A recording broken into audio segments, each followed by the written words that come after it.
Good to see you again, Geography peeps.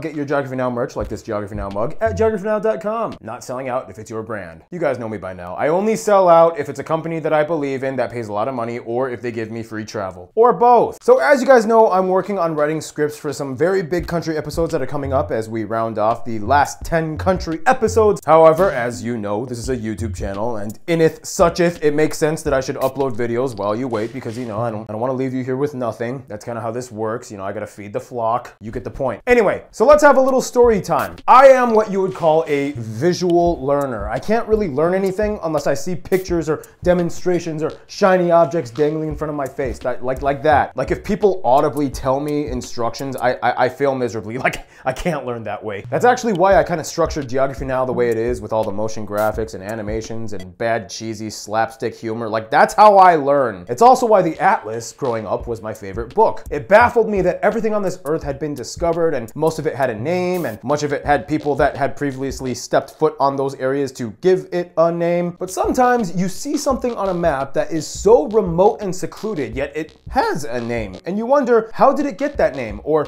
what's the story behind it? And sometimes you end up looking up said secluded small place and wander into a frighteningly kind of deep story that you never expected to encounter. Ladies and gentlemen, here's the story of Tromelin Island. First, let's find it on the map, shall we? Tromelin Island is located about 300 miles or 480 kilometers off the east coast of Madagascar in the Indian Ocean and about 350 miles, 560 kilometers, from the islands of Mauritius and Reunion. Long story short, it's super isolated. The island is a flat coral island only about 1 mile long and half a mile wide with a maximum elevation of 7 meters above sea level. There is very little flora and fauna, only a few shrubs and grasses, and for about 9 months of the year, it suffers the onslaught of heavy winds, and in summer, cyclones are not uncommon. So that's where it is, but what is so unique about this place? Well, it's not so much the island, but rather the story behind it. So here we go. In 1761, pretty much all of the islands in this area fell under French colonial rule, and in such, a frigate ship named the Utile, or useful in French, under the French East India Company was carrying 160 enslaved Malagasy people with the intent of transporting them to the Ile-de-France, or what is now Mauritius. Unfortunately, due to a charting error in an inaccurate map, because you know it was 1761 and they didn't have satellites back then, the ship crashed into the shallow reefs of the Ile de Sable, or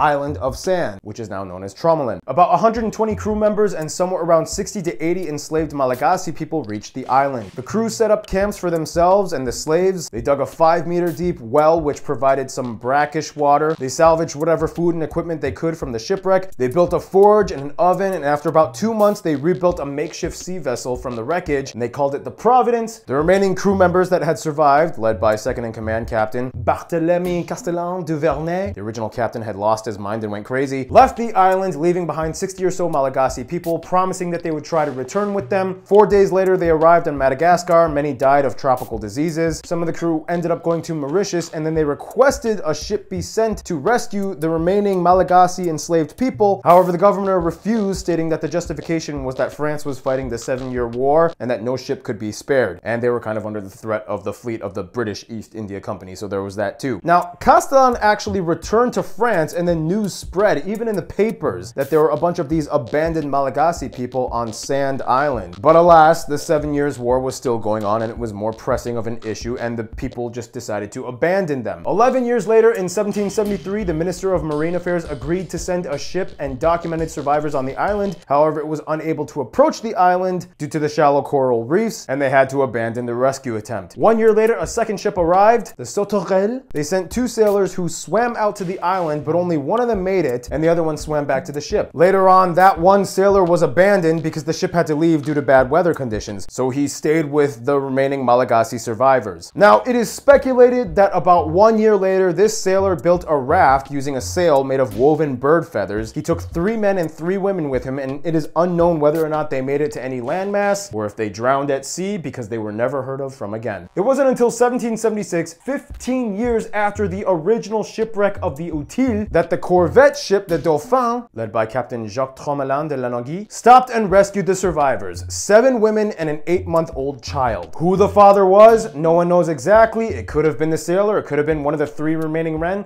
no one knows. Tromelin had noted from his observations that they were dressed in plaited feathers from the birds that they caught. They built coral stone shelters, and they were able to maintain a fire with whatever little wood they could find from either driftwood or shrubs on the island. They ate a diet mostly consisting of turtles, fish, birds, and eggs. The survivors stayed with the governor of Mauritius, who declared them free and offered to return them to Madagascar, but they actually refused. And today there are actually descendants of these survivors living in Mauritius. In 1781, the Marquis of Condorcet, this guy, recounted this tragedy of castaways to portray the inhumanity of the slave trade in one of his books, advocating for the abolition of slavery. And today, the island has a French research station and an airstrip, and it is technically a disputed area between Mauritius and France. Mauritius claiming that it was a dependency of Mauritius when the British took over and that it should have hence ceded back to them. However, France claimed that the landing of the Dauphin in 1776 was a kind of like it's their reasoning for their sovereignty. Whatever, you get the point. Anyway, today if you go there, you can actually still see sites of the coral shelters and the tools that were used by the survivors. You can even see the anchor of the original Utile ship. It's just off the coast. There was even a graphic novel made by French artist Sylvain Savoie, who actually accompanied one of the many archaeological missions starting in the early 2000s done to understand the incident. And in the end, this island is not just some random isolated rock of desolate coral sands and shrubs. It's a story of human determination and survival. It's a story of endeavor and durability. It's a story that almost got lost in time, but not quite. So I don't know, what are some other obscure places with strange stories that you can think of? Let me know in the comments. Until then,